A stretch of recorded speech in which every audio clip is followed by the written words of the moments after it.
women will be single. Why will they be single? They will be single because they refuse to settle down with the average man. Not too long ago, Madison would only date the local plumber Freddie, and she would be okay with it. $40, $30, $30,000 a year, she's all right with it. But now all she wants is the Justin Wallers and fucking Andrew Tates of the world.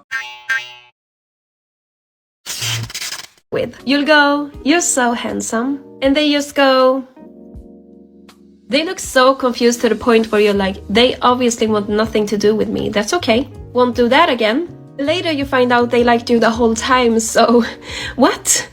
Parties are not for me. I need to be at home with a cock in my mouth. Like, I cannot do this. This is too much. I'm not with the ratchets. I'm not with the hood shit. I'm a princess. Like... That's enough! I heard a stat today that has really just got my wheels spinning.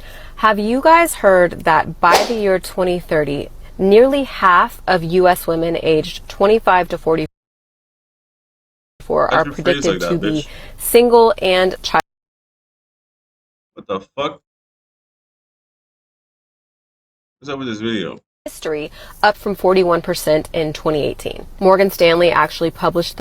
Okay, first of all, where the fuck is this bitch getting all this facts from, bro? She's talking about Morgan Stanley. She's talking about all this XYZ information. Like, bro, where did you get all this information from? Like, where did you get all this info from to know that XYZ company, BlackRock? She's talking about BlackRock like she could fucking read a stock chart, dude. What are you talking about right now? In 2018. Morgan Stanley actually published the study dubbed The Rise of the She Economy to analyze the demographic shift and to measure its impact on the economy. Basically, they used the study to tell investors how market demands were going to change and where they should be investing their money based on the spending habits of single women. Here's the interesting part. This shift is already shaping current consumer trends. Invest in box wine, right? And invest in cat toys. Well, gentlemen, you know. Okay, let's talk about this. The she economy, let's talk about it. Let me get my fucking graph out, dog. It's time to get my fucking graph out and talk about this. Let's talk about the she economy. You want to talk about it? I'm ready to fucking talk about it. Women are the 80% of the consumer. They're 80% of the consumer, okay? Women. That's the first thing. Second of all, they hold the credit cards in most major families, okay? That's the second thing. Third thing, the majority of ads are all publicized towards women buying things, whether it's Gillette razors, whether it's Venus razors, whether it's food for the kids. Do you understand the power that a woman has in the household and the things that she can buy? So yeah, the majority of consumers is women. And the majority of consumer debt on credit cards, women, okay? The most easily susceptible to propaganda and media, women, okay? How much can we go further into this? Let's dive further into this even more. Okay, next piece of thing.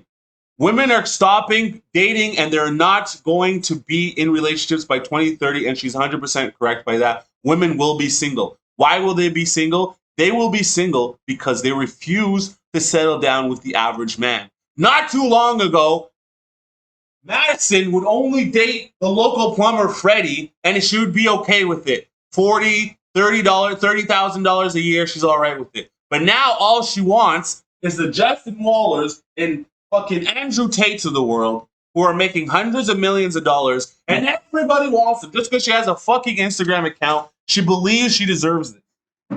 She believes she deserves this, and she's incorrect. She does not deserve it. You don't deserve the top guy.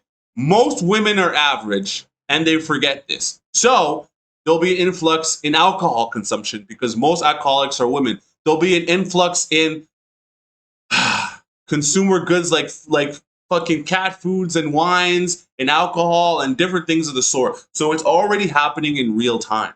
I am vexed right now, guys. I'm vexed by everything that's going on. Let's go.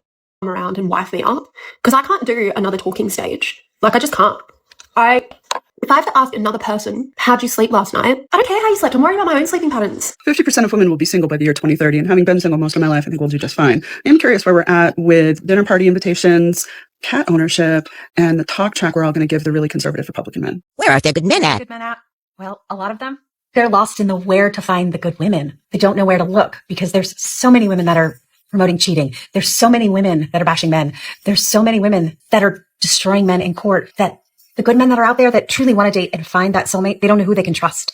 They don't know where to turn. They don't know where the good women are. So they're just kind of lost and they're keeping to themselves because they want to know, where are the good women? So if you're one of these good women, let us know here in the comments. Tell us a little bit about you, because these good men, they need good women. It's just better to stay single these days. A lot less hassle and stress. Many are in women's friend zone where women keep them while continuing their train wreck after train wreck relationships. That is right.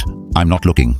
Yes, it gets lonely, but it's not worth it anymore. I know there are some good women out there, but let's be real. The women who are usually chanting and asking for where all the good men have gone are the same ones who ignored them in the first place. You have to understand that. That's the first thing a woman does when she's finally ready to settle down and build a family. It's a pattern that's repeated itself many times. And that's just a fact. Good women are usually layback. They don't really be on social media. It's truly sad that dating has come to this, but the reality is men are not dealing with that anymore. They've learned from past mistakes. They've seen too many stories of men who gave their all only to be disrespected and abandoned. So when 2030 arrives and nearly half of women find themselves single, it won't be because men disappeared. It'll be because men woke up. They saw the game for what it was and decided they weren't going to play it anymore. Single women are already spending a significant amount of money on things like travel, tech, dining out, personal development. Might not sound like much, but it gets even bigger. By the year 2030, women are expected to control much of the $30 trillion in assets that baby boomers currently have. That's a massive economic influence, reshaping industries. While Wall Street and economists are analyzing this information to tell businesses and investors where they should be investing their money, you should be thinking about how you should shift, if you haven't already, your branding strategy to target this growing demographic. A lot of women like to claim that Well, that's good.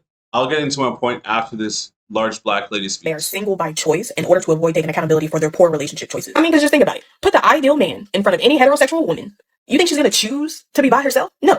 No, they're not. And don't let them lie to you and say that they...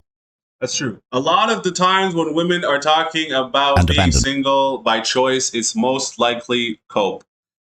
In fact, 100% of the time, it's all cope, okay? And when we're talking about the shift of consumer, of the women being able to control at least $30 trillion in assets, we have to understand one thing. That means that the majority of all business owners will be women. So when it comes down to creating your pitch and creating the products of value to the marketplace, make sure you understand how to pitch to women and understand that most women in powerful positions are emotional decision makers.